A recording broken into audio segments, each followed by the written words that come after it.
자, 오늘은 메리 크리스마스. 우리가 인사할 때 정말로 예수 그리스도의 탄생, 예수 그리스도의 나심을 기뻐하는 복된 성탄절입니다. 오늘 또한 성탄 주일이 되어서 우리가 정말로 감격하고 또 감사하는데요. 우리 한번 좌우분들과 앞뒤분들과 함께 인사하실 때 메리 크리스마스 인사합시다. 메리 크리스마스. 네, 메리 크리스마스입니다. 네, 참 감사합니다. 또 예배 마친 후에 바로 제가 잠깐 광고하면 오늘은 항상 성탄절에 또 우리 교회에서 여전도에서 특별히 떡국을 아주 맛있게 또 사골로 우려낸 귀한 떡국입니다. 모두 다 영육에 강건하는 오늘 성탄절이 되셔서 함께 교제하시고 은혜 나누시면 감사하겠습니다. 오늘 본문은 사실 이사야서 11장, 우리가 성탄절에 사실 듣지를 못한 좀 약간 희소성 있는 메시지죠. 왜냐하면 우리가 보통 이제 성탄의 메시지를 주로 다루는데 이사야라는 사람은 예수님이 나시기 전 700년 전 사람입니다. 그러나 예수님이 나시기 700년 전에 이미 이사야 선지자를 통하여서 예수 그리스도가 베들레헴에서 나실 것을, 그것도 마리아 동정녀의 몸을 통해서 나실 것을 예언하였다는 것입니다.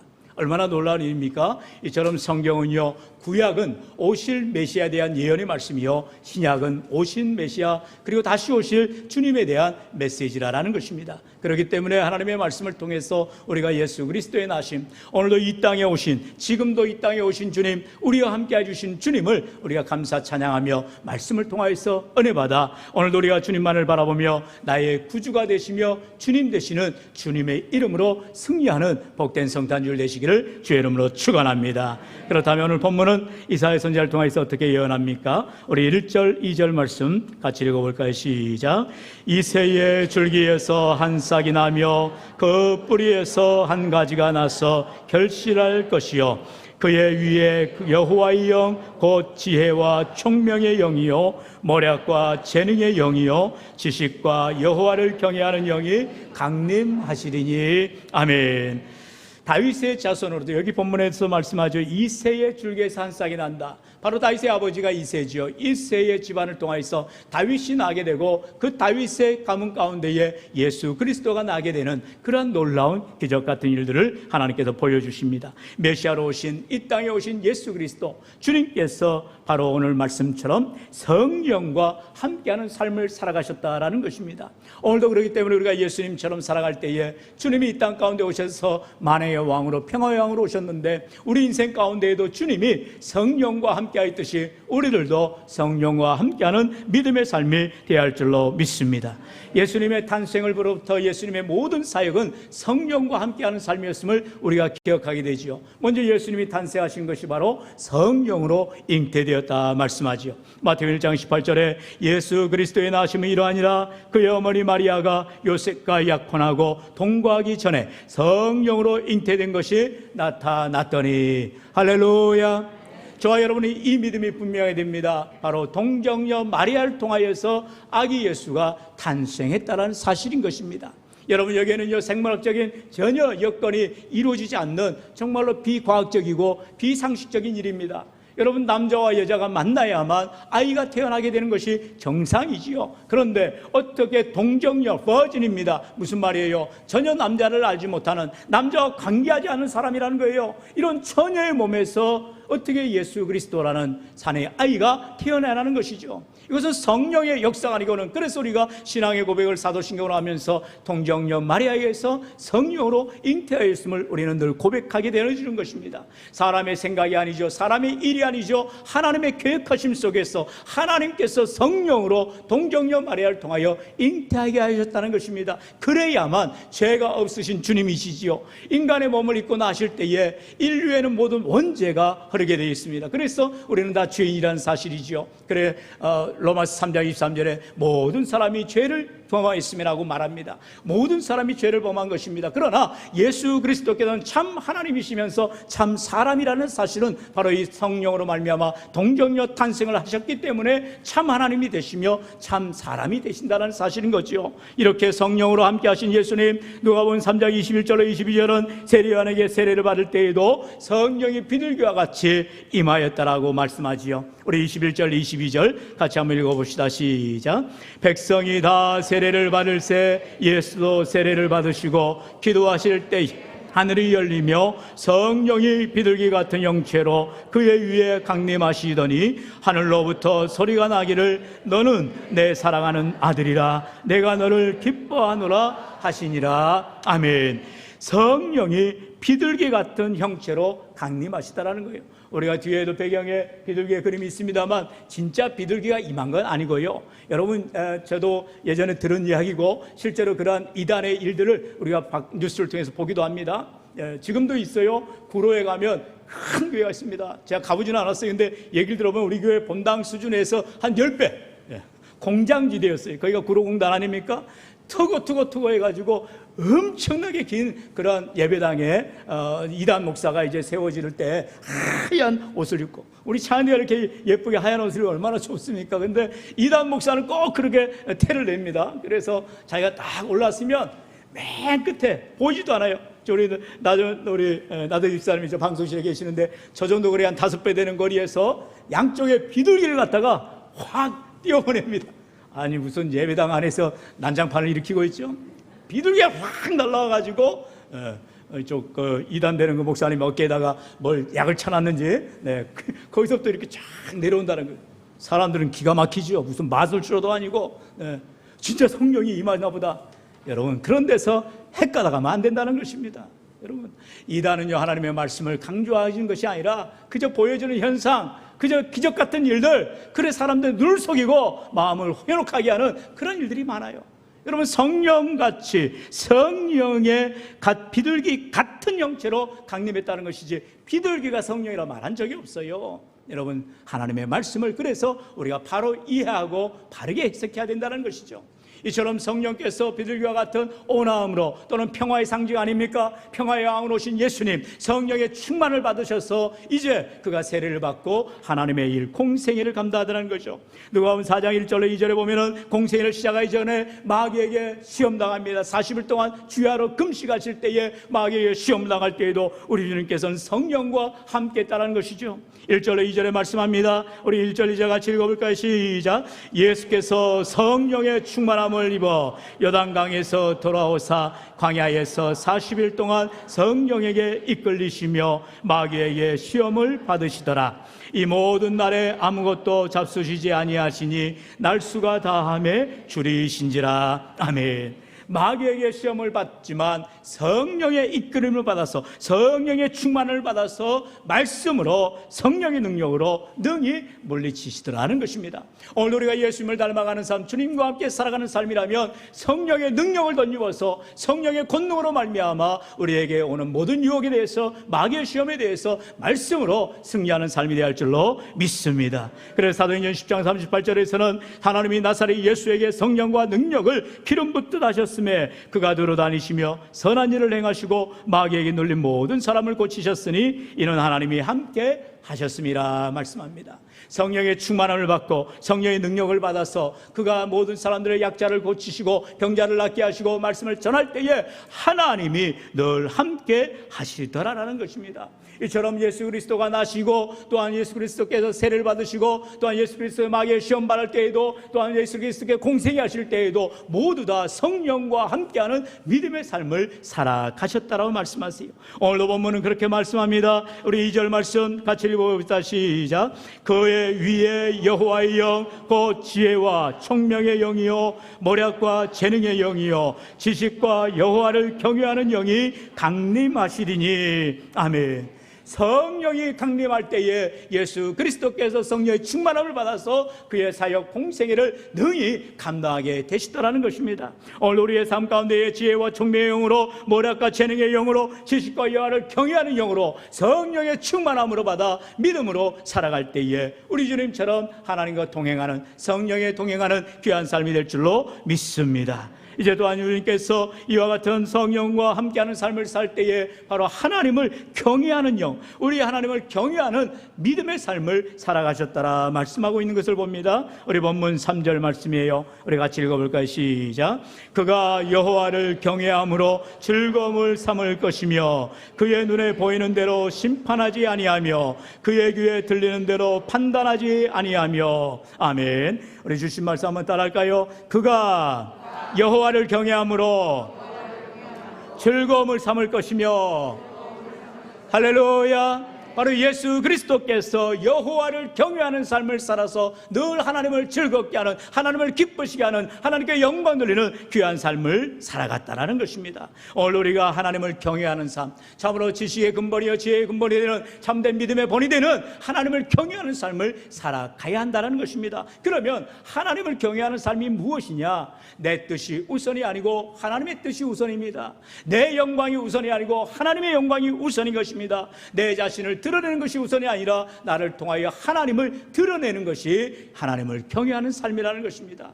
늘 하나님 앞에 우리가 낮아져서 겸손히 믿음으로 섬기며 나아갈 때에 그가 바로 하나님을 경외하는 참된 믿음의 삶을 살아간다는 것이죠.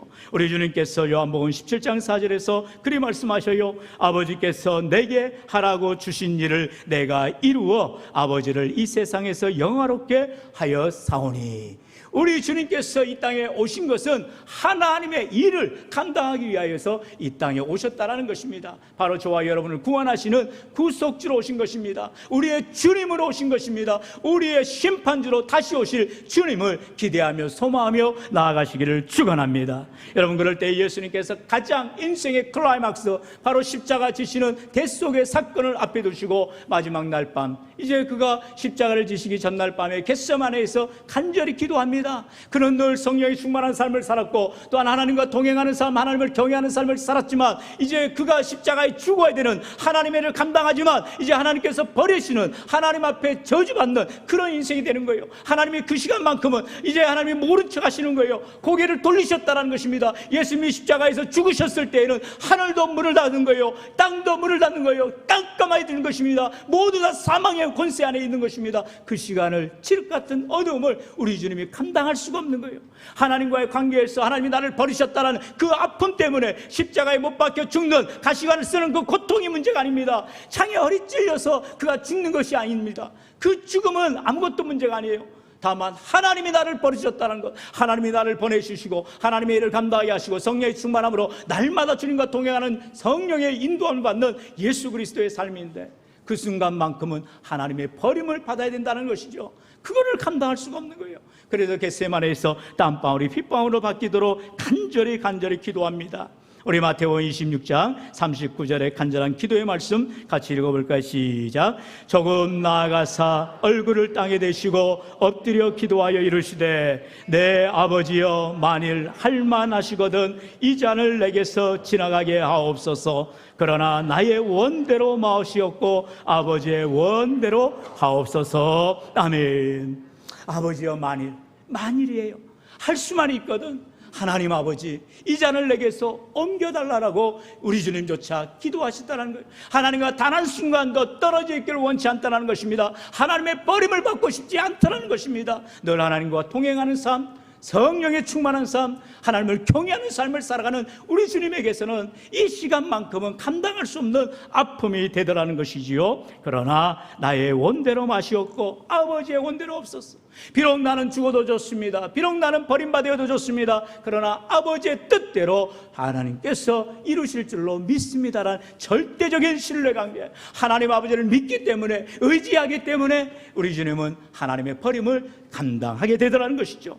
오늘 우리가 이와 같이 하나님을 경외하는 삶을 살아간다면, 우리가 예수를 믿는다면서도 내 원하는 대로 안 되어질 때, 내 문제가 내 원하는 대로 안 되어질 때, 내 삶의 문제가 꼬일 때, 그때 주님을 멀리하고 하나님을 떠나는 인생이 아니라 여전히 하나님이 나와 함께하여 주시고, 지금 당장 눈앞에는 문제가 있고 태산 같은 어려움이 몰려오고 환난이 닥친다 할지라도 그 모든 이면에는 하나님이 여전히 나를 지켜보시며 모든 문제 가운데 해결자가 되시는 우리 주님을 바라볼 때에 주님께서 반드시 이루어 주시는 은혜를 체험하게 되는 줄로 믿습니다.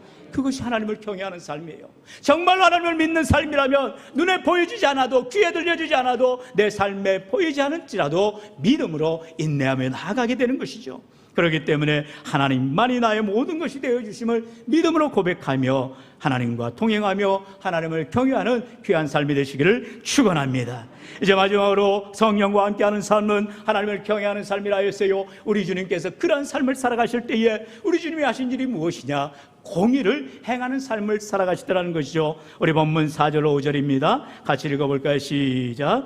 공의로 가난한 자를 심판하며 정직으로 세상에 겸손한 자를 판단할 것이며 그의 입의 막대기로 세상을 치며 그의 입술의 기운으로 악인을 죽일 것이며 공의로 그의 허리띠를 삼으며 성실로 그의 몸의 띠를 삼으리라. 아멘. 우리 예수님은요, 사랑의 주님이신과 함께 공의의 심판주가 되어주신다는 것입니다. 한없으신 하나님의 사랑을 실천하신 사랑의 주님이시지만 또한 우리 주님은 공의의 심판주라는 것입니다. 우리 주님께서 다시 오실 때는요, 이 세상 만물을 심판하시는 심판주로 다시 오신다 분명히 말씀하고 있어요. 그리고 이 공의의 기준은 바로 하나님의 뜻에 있다는 것입니다. 내 뜻대로 사는 인생이 아니라 하나님의 뜻대로 살아가는 인생, 내 삶의 영광을 위하여 살아가는 인생이 아니라 하나님의 영광을 위하여 살아가는 인생에게 하나님께서 칭찬과 상급과 영광의 멸류관을 부어주시겠다라는 것입니다. 그렇기 때문에 주님이 이 땅에서 바로 이러한 공의를 행하는 삶을 살아가셨지요. 시편의 72편 2절은 말합니다. 그가 주의 백성을 공의로 재판하며 주의 가난한 자를 정의로 재판하시리니 말씀하고 있어요. 하나님께서는요, 이 땅에서 가난하고 헐벗고 연약한 자들을 위하여 오셨습니다. 우리 주님께서 바로 그런 자들의 친구가 되어 주셨잖아요. 창기들과 또한 세리들과 또 헐벗은 자들과 가난한 자들과 병든 자들과 우리 주님 늘 친구가 되어 주셨어요. 그런 주님께서 바로 공의를 행하시는 참된 주님이 되어 주셨다는 것입니다. 이 세상은 어떠합니까? 어떻게든 내 인맥을 넓혀보려 합니다. 능력 있는 사람과 연주를 달려갑니다. 어떻게든 내 삶의 평안을 위해서 우리는 살아가고자 합니다. 그러나 주님은 낮고 낮은 곳에, 아무도 보이지 않는 곳에, 관심 갖지 않은 곳에 주님의 손길을 다가가신 것을 보잖아요. 사랑하는 성도 여러분, 오늘도 우리 인생 가운데 그 주님이 내게 다가오시고 이 땅에 오신 주님, 나에게 오신 주님, 나를 만나주시고 나를 회복시켜 주시고 나가 주님 앞에 믿음으로 살아가도록 도우시고 함께해 주시는 은혜의 주님을 체험하시기를 축원합니다.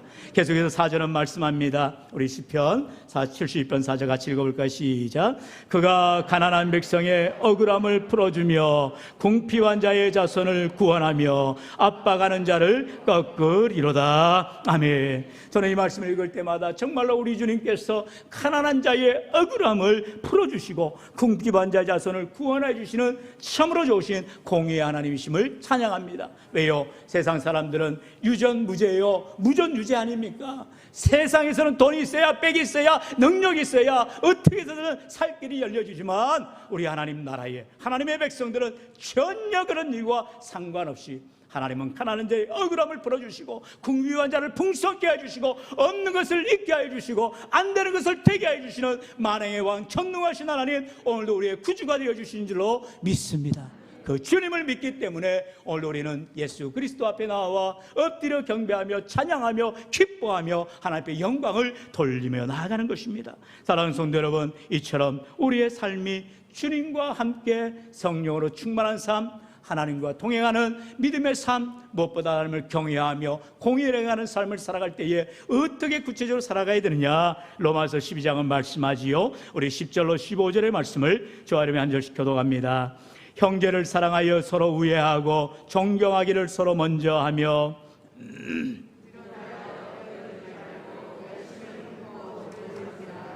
소망 중에 즐거워하며 환난 중에 참으며 기도에 항상 힘쓰며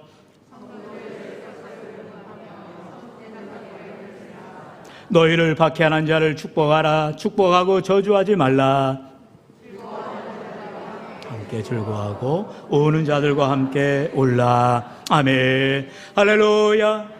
하나님께서는 오늘도 성탄의 기쁨 가운데에서 슬픔 당한 자들이 있습니다. 어려움 당한 자들이 있습니다. 고통 당한 자들이 있습니다. 그들을 찾아가서 함께 위로하라는 것입니다.